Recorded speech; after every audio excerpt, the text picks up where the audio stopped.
And now we're ready to do our show. 3 and 2 and 1.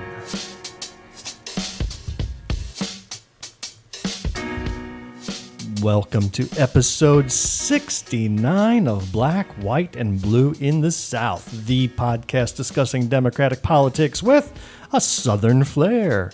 I'm Bill Kimler. I'm Jumelle Brooks. And we're coming to you from Greenwood, South Carolina, a little red county in a very red state. If you like what you hear and think others ought to be listening as well, then you need to hit pause right now and leave us a rating for our show. Write a little review. Tell your friends about us. Interact with us on social media.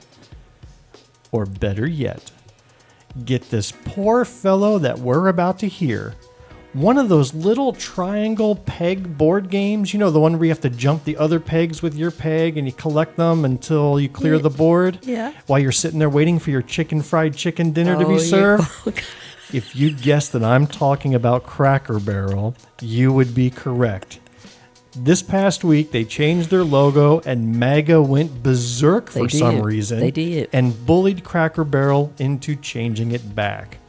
But we're quick to mock and condemn that point of view. So, Jumelle, I resolved to do a better job about hearing from the other side. Okay. Why were they so upset? So here's what I considered a very well-expressed statement from a poor fella who was all in his feelings about Cracker Barrel changing their logo. Let's give him a listen. Okay.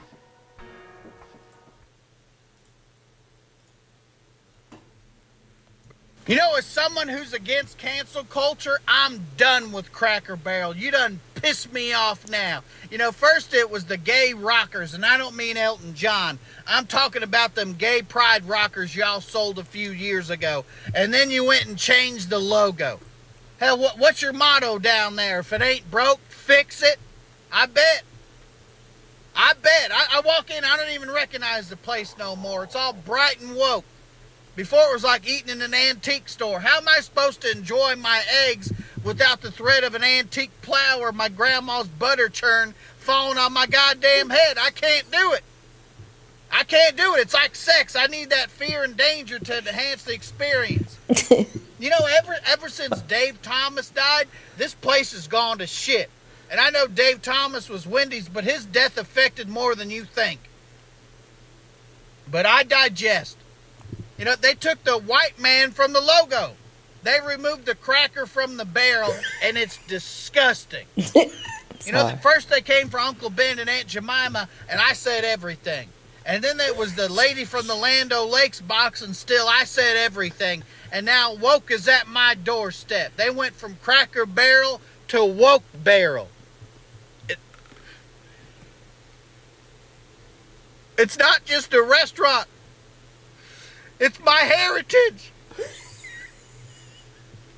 Now where am I supposed to have a 4-hour Bible study and leave a religious pamphlet as a tip? One of them that looks like $100 bill.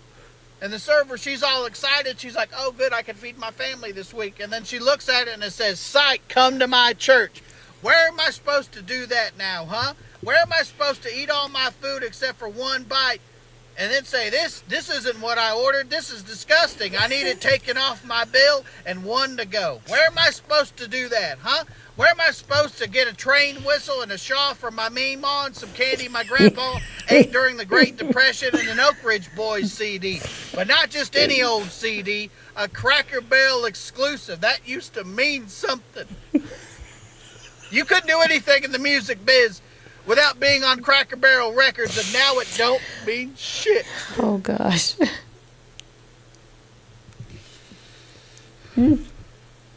Just stop changing everything.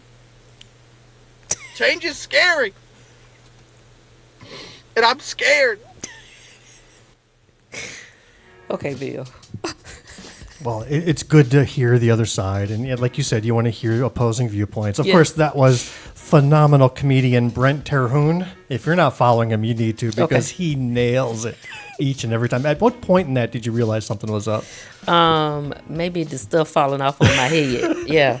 And I went, yeah. Because you were watching with intensity. I was like, wait, what are you going to say? Because he sounds legit, right? Yeah. And then he goes on. Oh, goodness.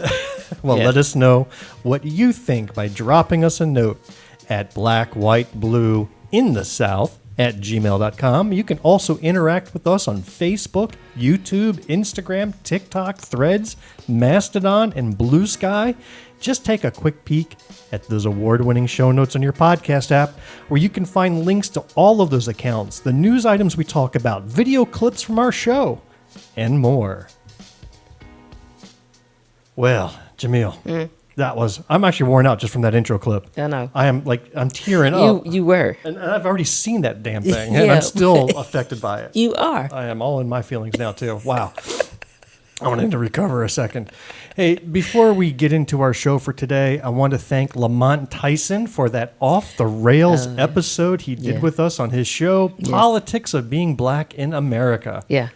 Go back to episode 68 to hear Jumelle and I let our hair down a little bit. It was a ton of fun, and we were grateful for that opportunity. Yeah.